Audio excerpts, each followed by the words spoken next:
When a company as large as Huawei finally penetrates US markets, I get excited. Regardless of nationality, it creates traditional competition, it bolsters innovation.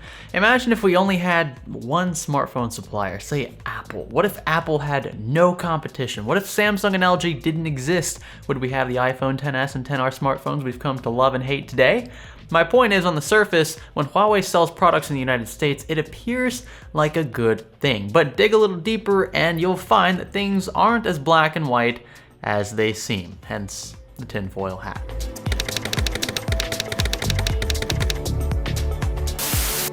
If you're looking for a database of PC builds with pictures, spec sheets, and all, look no further than builds.gg. With its intuitive search engine, you can find computer builds based on form factor, color, location, brand, and other prominent themes. My two favorite toggles are the cooling and RGB menus. If you're looking for a custom cooled rig, for example, just click this one right here, and here's a ton of builds from which to draw inspiration. And if you're looking for builds without RGB LEDs, maybe none at all, or just a single color, you can filter that way as well. Just a few examples to show you how intuitive this thing really is. Sign up for builds.gg today for $0.00. That's because it's free, and start sharing today. So jump back to early 2018. In February, heads of the NSA, CIA, FBI, the list goes on, tons of important US bureaus, go on the record urging government employees to avoid Huawei cell phones. Why? Because the company has close ties to the Chinese government. Huawei is Chinese after all, but ever since the US entered this Cold War of sorts with China, US officials have been concerned about the security and integrity of products influenced directly by the Chinese government.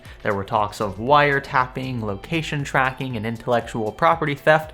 Does this make more sense now? And that was only the beginning. Politics aside, one of the big reasons why we're currently in a trade war with China, according to our own government, is because of intellectual property theft. And regardless of whether you agree with the tactics being used or not, China doesn't have the cleanest track record when it comes to honoring international patents or licenses. Companies have been known to steal design cues from Apple and Samsung, implement unlicensed features, and even disingenuously promote products on review sites like Best Buy. Huawei was actually caught in a controversy amid a Facebook post urging folks to leave reviews touting the unreleased Mate 10 Pro's impressive features without having any actual hands-on experience with the product.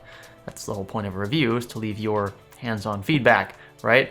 So this was strictly against Best Buy's terms of service, and once consumers caught onto the ploy, they were displeased, to say the least, but it gets the point across, right? Now, to be clear, these issues don't pertain solely to Chinese companies. I think every company to an extent has to deal with something like this, but they do seem disproportionately concentrated in China. So the US is fighting back, albeit in a very controversial way. And back to the design cues we mentioned a second ago, how about this Matebook X Pro? I reviewed it actually against the 13-inch MacBook Pro in this video right here a few months ago. It looks oddly similar, but does outperform its Apple counterpart in several categories. This laptop has a beautiful touchscreen, a better keyboard in my opinion, and a significantly better graphics processor. Discrete graphics, the MX150 in this case, is very impressive even in its 10-watt form, and especially when compared to the IGPs of most Ultrabooks, including the MacBook, mind you. The Matebook crushes Adobe Premiere renders and even lighter 1080p and 720p gaming. I could run PUBG, Fortnite, Rocket League,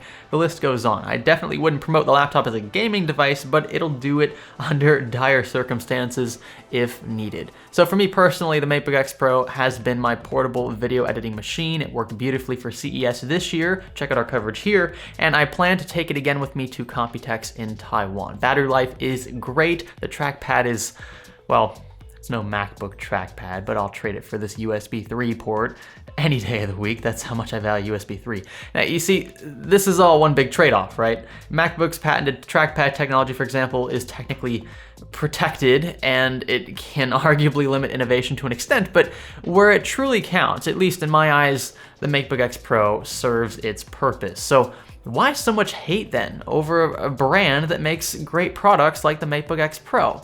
Well, it's the optics. First off, this laptop looks almost identical. It looks like a knockoff MacBook Pro, and there's really no denying that. Second, it's really how it appears in the news, in our own government, and online, right? It's how it's presented by other people, not just Huawei. Did you know that Huawei is being sued by the United States? Twice, actually. One involves theft and the other involves fraud, which is basically theft. And these kinds of stories can absolutely ruin a company's reputation in a particular market, but it doesn't mean the company will magically disappear. How about this one? Did you know that Huawei is the world's second largest smartphone brand? They don't have the most popular phones, but by sales volume, technically speaking, they're second only to Samsung. You wouldn't know that because Huawei really hasn't done a great job penetrating US markets. On the mobile side, they haven't really scored a major carrier with any of their latest smartphones. There are a few exceptions, but you get the point. People just don't want to touch Huawei products because of the optics. So companies this large attract a great deal of attention, including from their own governments, and that's what concerns the United States. This is China we're talking about, and China's not known for upholding individual privacy rights in the recent past. I mean, maybe the Chinese are listening to this conversation I'm having with you guys right now. The laptop's right over there. I mean, does it sound that far-fetched in 2019? And that's exactly what Huawei, ZTE, and others have had to combat in 2019. Whether it's happening or not, that is what it might appear to be on the surface. It's the optics here in the States. It's how things appear to the average consumer. Anyone willing to do an ounce of research in the company knows that Huawei has a shady past. That's not to say that other companies don't, but when your country's own government encourages its employees to avoid Huawei smartphones like the plague, you've got to step back and rethink a thing or two. Maybe put on the tinfoil hat. So what do you guys think? Does it sound as though I'm wearing a tinfoil hat? Honestly, I couldn't tell you how concerned I was over using the Matebook X Pro on a daily basis. I think the approach I take to it is this: I don't know, and I don't want to know. Same goes for our own government, and that's not to say that we do this any worse or better than China, but I'm well aware of how intrusive our own government can be and has been in the past. I'm sure they know more about me than my own parents do. Let's leave it at that. So even if you choose to forego Huawei products in favor of, say,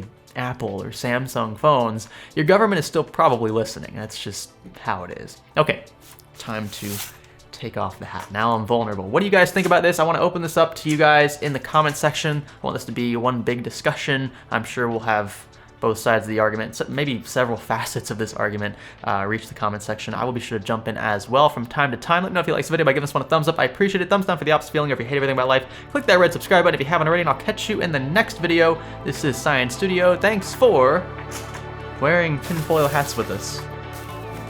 It's actually a pretty snug fit. Now I'm getting notifications. Maybe it's the government. Nope. We're in the clear.